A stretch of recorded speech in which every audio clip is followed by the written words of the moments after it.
Today I'm here to answer the question, what should be in your sewing kit?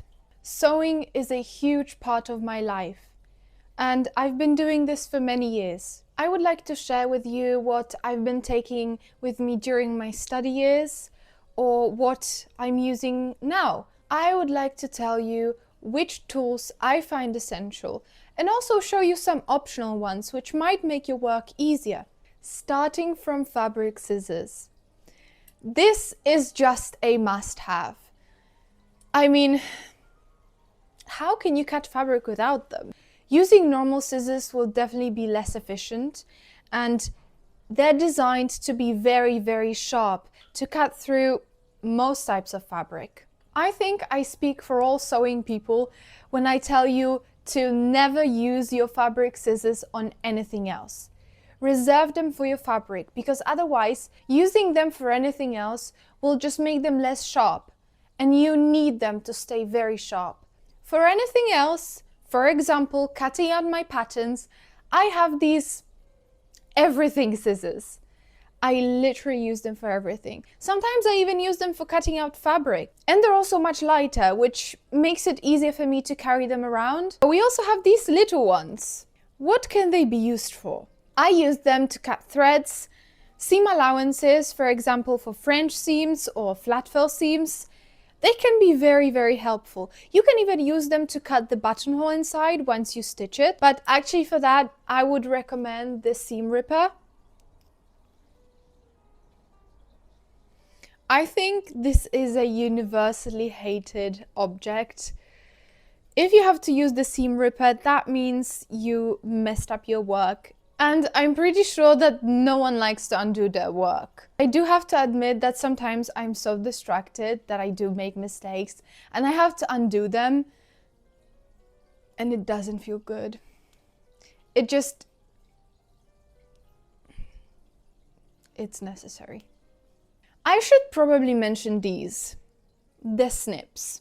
I might find them useful during fittings. If you have to cut something very close to the skin, these might be more convenient. I've used both before. Actually, during fittings, I also use this seam ripper. It just works. So it really depends on your preferences. The next on my list are pins. We use them, for example, to attach two pieces of fabric together before sewing them. You can also use pins to attach your pattern to the fabric before cutting it out.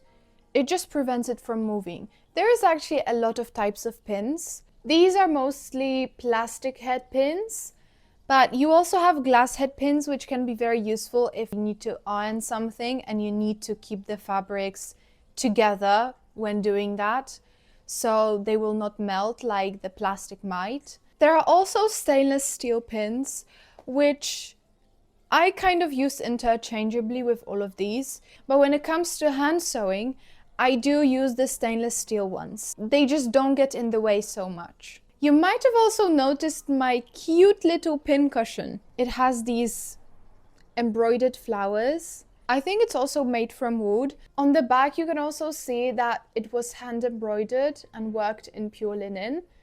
Sorry for the threads at the back. They just get attached easily. Anyways, there are also those little ball pincushions that you can carry with you in your sewing bag. It would probably be much easier than to carry this. It's quite large, and those little ball pincushions, they're just easy to kind of squeeze in there. There is another type of pins, safety pins. If you need to fit your garment on a person, it will be much better to use these. They will not poke, they will not come out of the fabric because you can just secure them like that. You don't want to poke anyone, right? I mean, you still have to be careful when putting the pin in, but once you secure it, you just know that there will be no accidents.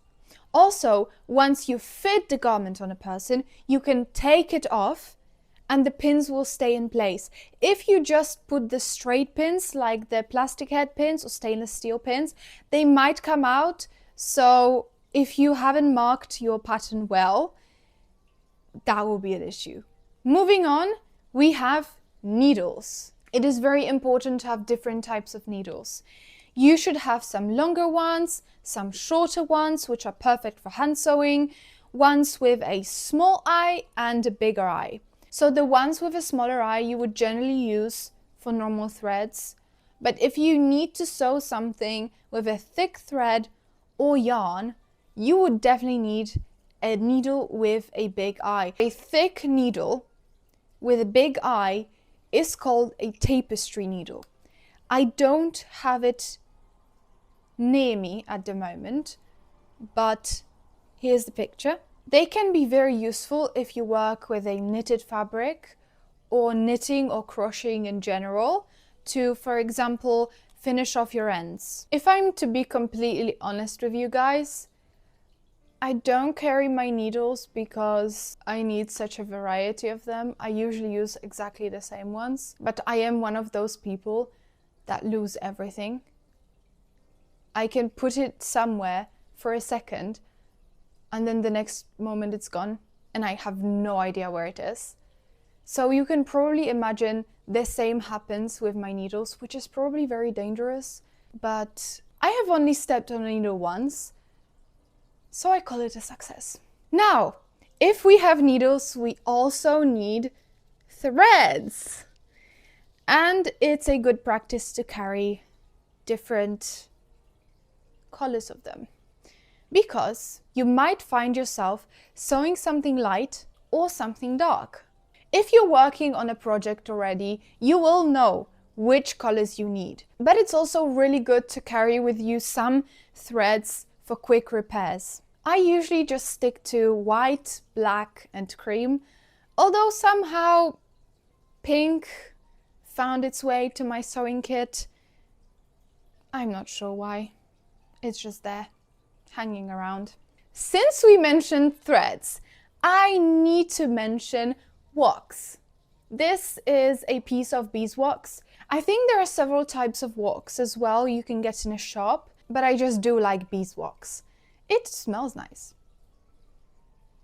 Yeah, it does. Waxing your thread before hand sewing is very useful. It not only prevents your thread from tangling, but also makes it stronger, which means it will be less likely to break.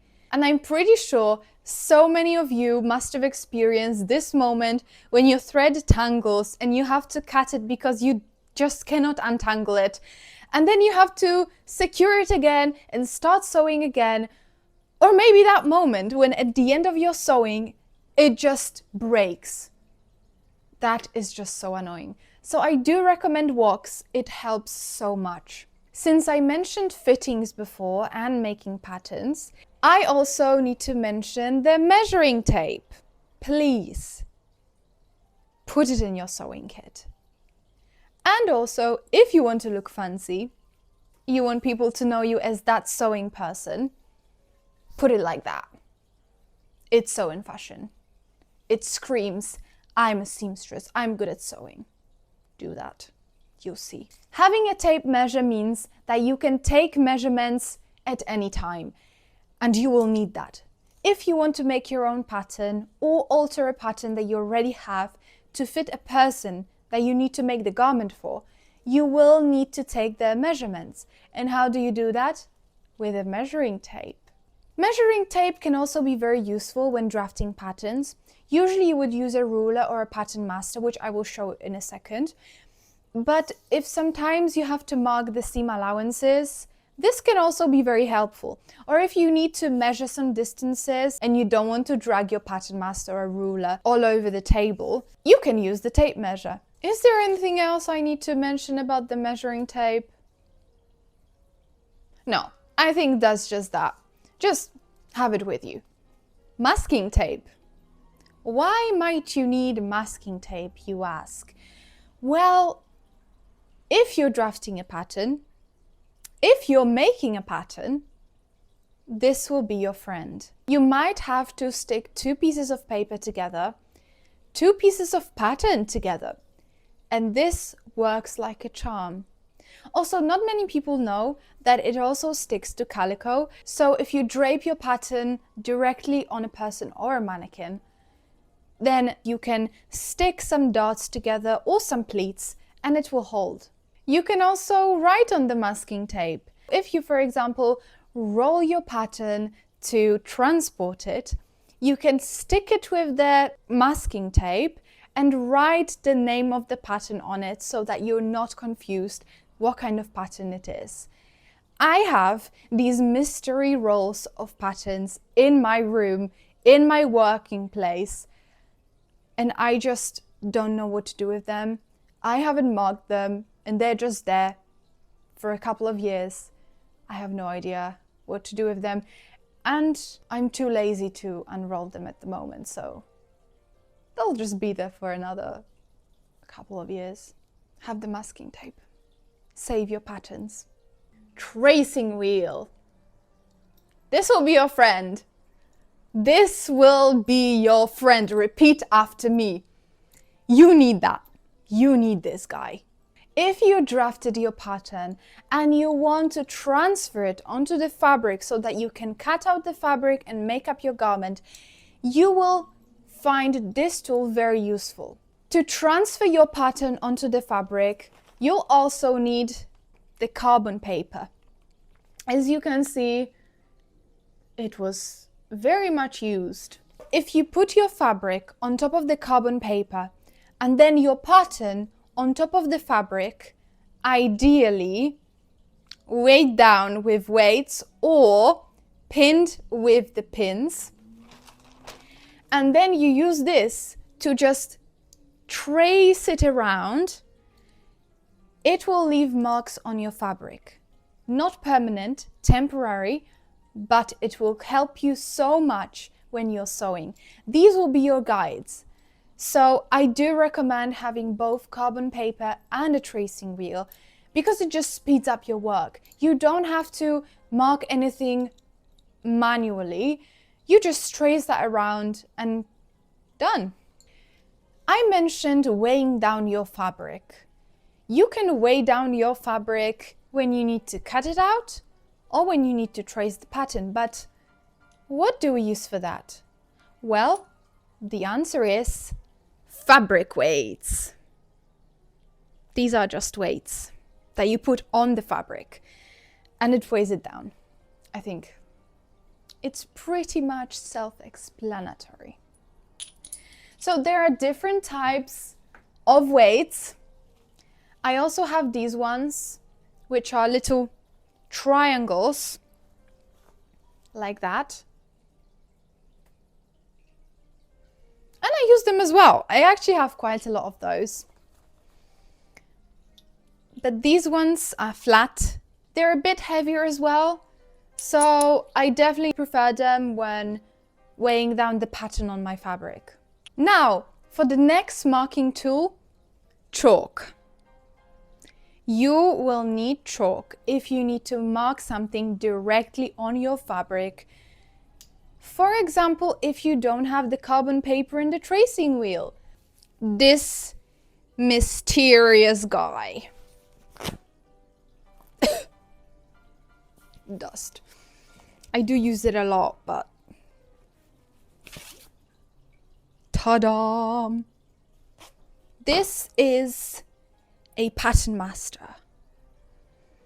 Look closely. If you want to make your own,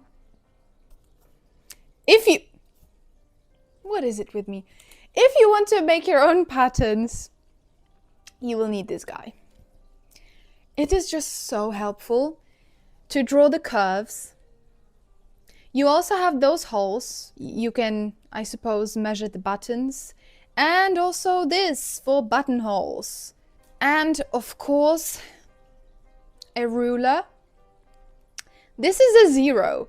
So sometimes it can be helpful if you need to measure something from a certain point and mark on both sides evenly. This is perfect for it.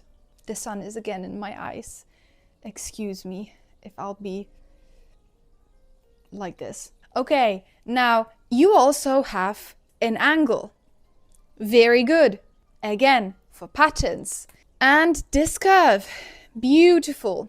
Armholes, neckline, this is what you need. Now, this is not essential. You don't have to have this or carry it with you. I do not recommend carrying it with you. But if you're working from home, this is great. This will help you with those really long lines. For example, when making trousers or skirts, it would be difficult to draw those long lines with the Patternmaster. You can do that, but it might be less precise because you might kind of lose the straightness of the line on the way somewhere. So if you're making patterns at home, I do recommend this. We are actually getting to the end of this video, and the last item is a pencil. I do have different types of pencils. I find the automatic ones the easiest to use. They're very precise, so I prefer to use them. You can mark directly on your fabric, or you can draw with them. They're perfect for making patterns. I don't know if you can see this, but this is my favorite brand, and I'll just write it down in the description. Have a rubber with you as well. You might have seen me use them in some of my videos. These are friction pens. If you use them on your fabric, which you definitely can do, they will disappear while ironed. So I do recommend them. You can have them in different colors. I have black and red. I don't think they have very light colors, so you might not be able to use them on very dark fabrics. Then you would probably prefer the chalk. So there you go. You have so many ways of marking the fabric. This will be it for today. If there is any tool that I haven't mentioned, but you think it's essential to be on that list, please let me know in the comments below and we can talk about this.